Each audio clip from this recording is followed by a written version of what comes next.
আজকে আপনাদের মাঝে শেয়ার করব খুবই মজাদার টুনা ফিশের কাবাব রেসিপি। হ্যালো এভরিওয়ান, আসসালামু আলাইকুম। কেমন আছেন সবাই? আশা করি সবাই ভালো আছেন, আল্লাহর রহমতে আমিও ভালো আছি।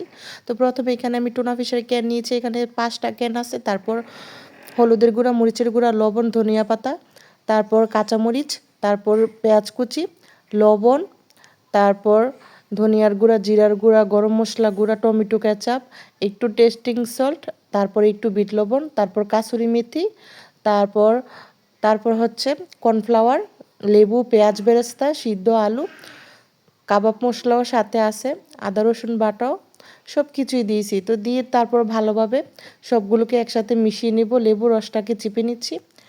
এই কাবাব এই কাবাবটা খেতে অসাধারণ লাগে। এই টুনা ফিশের ক্যান দিয়ে মানে ঝামেলা ছাড়াই ঝটপট বানিয়ে নেওয়া যায়, শুধু আলুটা সিদ্ধ করে নিলেই চলবে। তারপর সবগুলো উপকরণ আমি একসাথে মেখে নিচ্ছি।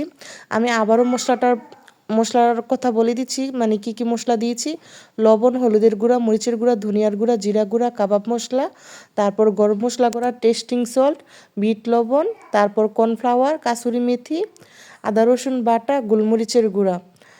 তারপর একটা ডিম দিয়ে দিলাম, দিয়ে ভালোভাবে মিশ্রণটাকে মাখিয়ে নিচ্ছি। ভালোভাবে মাখিয়ে নিলে ভালো হয় খেতে, মানে টেস্টটা ভালো আসে। আর অবশ্যই কিন্তু পেঁয়াজ বেরেস্তা দিতে হবে। পেঁয়াজ বেরেস্তা দিলেই মানে খেতে দারুণ লাগে, টেস্ট ভালো আসে। তো সবগুলো মিশ্রণ মাখানো হয়ে গেছে, এখন আমি কাবাবের শেপ দিয়ে নিব ভালোভাবে। আপনারা কি খেয়েছেন টুনা ফিশের কাবাব? কমেন্টে কিন্তু অবশ্যই জানাবেন। আমি প্রায় সময় এটা করে থাকি। এই কাবাবটা আসলে ঝটপট করে নেওয়া যায়, শুধু টুনা ফিশের ক্যানটা ঘরে থাকলেই চলে। কারণ বুটের ডাল বা গরুর মাংস সিদ্ধ করে ব্লেন্ড করে এটাও অনেক ঝামেলা। তো আমি মাঝে মাঝে ঝটপট যখন পোলাও বিরিয়ানি রান্না করি তখন এইভাবেই করে নিই। আমি রান্না করেছিলাম ঝালের পোলাও বিরিয়ানি, ওইটার সাথে এটা খেয়েছিলাম। তো কাবাবের শেপ দেওয়া হয়ে গেছে। তা আমি এগুলাকে এখন ফ্রাই করে নিব। ডুবো তেলে ভাজা লাগে না, অল্প তেল দিলেই চলে। অল্প তেলের মধ্যে আমি প্যানের মধ্যে একটা একটা করে সব কিছু দিয়ে দিচ্ছি। আমি প্রায় সময় এই কাবাবটা করে থাকি, আমার মেয়েরা অনেক পছন্দ করে খাইতে। ওরা তো আমি যখন কাবাব ভেজে নেই, ওরা তো খালি খালি অর্ধেক শেষ করে ফেলে। আমার হাজব্যান্ডও অনেক পছন্দ করে, প্লাস আমারও অনেক পছন্দ, আমিও সাদা ভাতের সাথে খাই, খুবই ভালো লাগে খেতে। আপনারা কেউ যদি ট্রাই করে না থাকেন, একবার হলো ট্রাই করবেন, বিলিভ মি, মানে খুব মজা হয় খেতে, অসাধারণ লাগে। তো দেখুন কাবাবটা কিন্তু এক সাইড ভাজা হয়ে গেছে, এখন আমি উল্টে দিচ্ছি।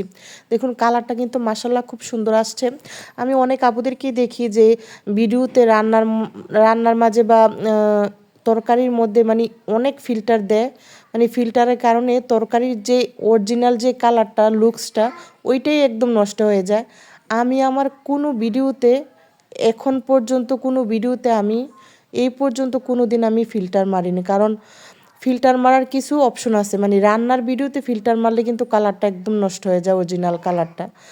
বাইরে ঘুরতে গেলে বা বাহিরের দৃশ্যতেই ফিল্টার মারা যায়, কিন্তু রান্নার ভিডিওতে ফিল্টার মারলে কিন্তু বোঝাই যায় যে কোন রান্নার ভিডিওতে ফিল্টার মারা হয়েছে, দেখতে কিন্তু একদম খারাপ লাগে। তো যাই হোক, এটা হচ্ছে যার যার ব্যক্তিগত ব্যাপার। তো এই তো আমি কাবাবটা ভেজে উঠিয়ে নিচ্ছি, হয়ে গেছে আমার কাবাব। এটা কিন্তু খালি খালি খেতেও ভালো লাগে, অনেক মজা হয় খেতে, অসম্ভব মজা। আপনারা যারা এখনও ট্রাই করেননি, জলদি ট্রাই করে নেন, মানে খাওয়ার পর বুঝতে পারবেন কতটা মজা। তো আমার ভিডিওটি ভালো লাগলে লাইক শেয়ার করে পাশে থাকবেন, কমেন্টে অবশ্যই জানাবেন কেমন হয়েছে। সবাই ভালো থাকবেন, আল্লাহ হাফেজ।